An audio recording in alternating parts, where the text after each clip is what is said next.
El estado terapéutico, por Tomás Abraham. 4. El análisis de Yaría afina sus puntas. Pensar las adicciones en Argentina implica el análisis de 4 variables. En primer lugar, prosigue. La droga como objeto que cautiva y encierra en un cautiverio a un sujeto fisurado que trata de llenar ilusoriamente un vacío. Alcohol, sedantes, anfetaminas y solventes inhalantes son la rampa de lanzamiento que recalarán en la marihuana y la cocaína. Son bellas las imágenes de Yaría, rampas de lanzamiento, una cohetería luminosa que comienza con un vaso de moscato, sigue con Valium 20 miligramos, anfetaminas a la primera hora de la mañana, 6 o 7 cucharadas de un derivado de las naftas y finalmente lo inevitable, el temido pucho de marihuana. Este experto en adicciones está en plena crisis de destete. No se entiende de otra manera esta tabla gradual que ha inventado. Por eso los bípedos no deberían nunca dejar de mamar la teta, porque el vacío está ahí nomás, en todos los líquidos y sólidos amenazantes. Y como buen psicoanalista sabe que el recuerdo de una teta perdida nos impulsa a mandarnos unos manguerazos de súper en las destilerías. Y tiene toda la razón del mundo, por eso subraya. Este análisis es necesario porque no es lo mismo tomar cerveza que utilizar cocaína. ¿Quién lo duda? Bien aclarado el punto, la cerveza se toma, la cocaína se utiliza porque la cerveza no se utiliza ni la coca se toma. Y esto, el doctor lo sabe no por experiencia propia, sino ajena. Por eso observa, el grado de nocividad y peligrosidad es mayor y los grados de deterioro de una persona son distintos. De todos modos me quedó la duda sobre cuál era más peligrosa, si la coca o la cerveza. No lo aclara, pero debo suponer, por experiencia ajena y nunca propia, que más peligrosa es la cerveza. Más de una vez vi por la tele a los alemanes de Múnich arrastrarse por las veredas con sus panzas infladas, cantando guasadas y rompiendo vidrieras. Un colmo. Sigamos con el doctor. En segundo lugar, es conveniente un análisis de la problemática individual del adicto. El adicto joven es habitualmente un sujeto compulsivo, con escasa capacidad elaborativa, incapaz de tolerar la frustración.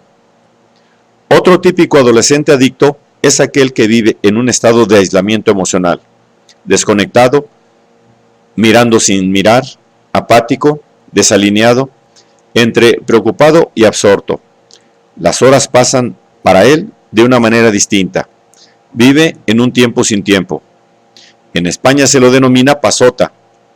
La vida pasa frente a ellos que están ahí detrás de un vidrio existente e inexistente. En Argentina, para designar esa singular desmotivación, se utiliza el término desenchufados.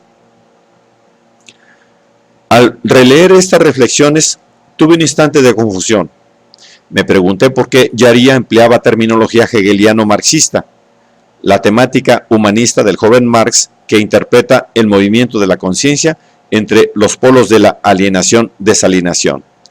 Un sujeto alienado que pierde los predicamentos que le pertenecen y los sustantiviza una esencia ajena que los domina.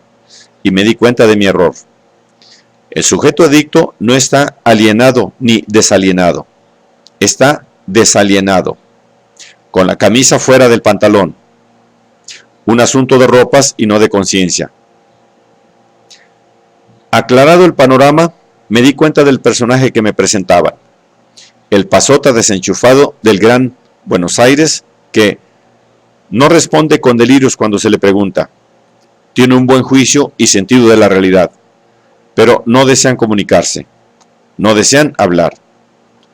Si hay que ver un vídeo, están horas y horas haciéndolo. No hay freno, siguen y siguen, y hay que caminar. Si hay que caminar, caminan, y caminan horas. Lo que en el argot de estos grupos se denomina el girar. Viaje sin destino fijo. Extranjero sin valija. Su lenguaje es el gesto. Cuanto menos palabras, mejor. ¿Para qué hablar?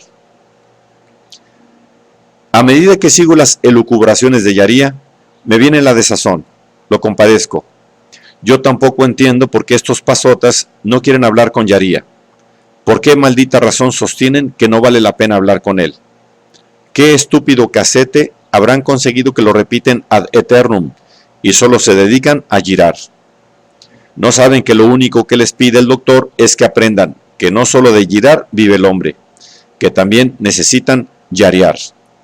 ¿Qué es yarear?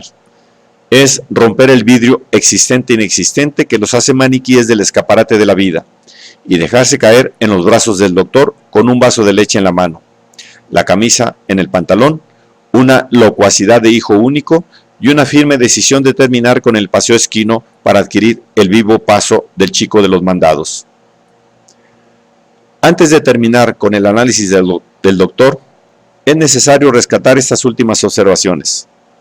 En tercer lugar, analizar la drogadicción juvenil es plantearse la problemática familiar. La infancia de estos chicos transcurrió en un clímax en donde el diálogo generacional, base de la salud mental, no existió. Niño de la calle o niño televisivo. Para el niño de la calle, el policía, el juez o el jefe de la pandilla fueron sus padres patológicos. Para el niño televisivo, la burbuja electrónica suplantó un diálogo fecundo. Cuando pienso que Hieronymus Bosch puso en el jardín de las delicias a sus inamorables habitantes dentro de sus lágrimas de cristal flotando en el espacio, múltiples globos de placer, le doy la enhorabuena de no haber vivido en los tiempos de Yaría. Se hubiera encontrado con el doctor armado de su diálogo fecundo, pinchándole la burbuja viajera y obligándolos a un aterrizaje forzoso en la realidad. Son otros avatares del yarear, dulces simientes del futuro consumidor de los vendedores domiciliarios del mestizaje provinciano. Se unen el niño de la burbuja electrónica y el que limpia parabrisas en un brazo fraterno, bajo la divina mirada del doctor que desenchufa televisores, enchufa seres humanos y cambia a los papás patológicos por papás terapéuticos. Y, para finalizar, el doctor remata con aseveraciones que nos dan datos irrefutables, como el siguiente. Además, para nosotros, debemos recordar que las comunidades con escaso índice de enfermedad mental eliminan gradualmente umbrales peligrosos de vivienda. 10 metros cuadrados por persona, como mínimo. Buena receta del doctor. Buena receta la del doctor. 6 personas en 60 metros cuadrados y fuera de peligro. En un espacio así, seguro que el moscato no entra y la coca rebota. No entendemos por qué en las penitenciarías que otorgan esa superficie mínima a los presos, proliferan los estupefacientes. ¿Ellos tampoco aprendieron a yarear? Comenzamos ahora con la descripción del otro síntoma argentino, del proyectado estado terapéutico. Deberemos, por lo tanto, cambiar de atmósfera y trasladarnos de los ingentes planes comunitarios que elabora Yaría a la intimidad muelle del consultorio privado. Si el doctor Yaría ya tiene esbozada la escena, el abrazo mortal entre el chico de la calle y el niño televisivo, fusión bendecida por la protección terapéutica amparada por el Estado, sueño, en fin, que nace con un cántico de la hinchada de River y que muy probablemente termine con la reunión de los altos jefes militares del continente, que desde el Pentágono diagraman la lucha contra el nuevo flagelo de nuestros pueblos, la droga, mediante una estrategia que Perú, Bolivia y Colombia ya padecen. Dejemos este clima exótico de los dispositivos médicos militares y viajemos a Parrí. Allí está Juan David Nacio, en su consultorio lacaniano.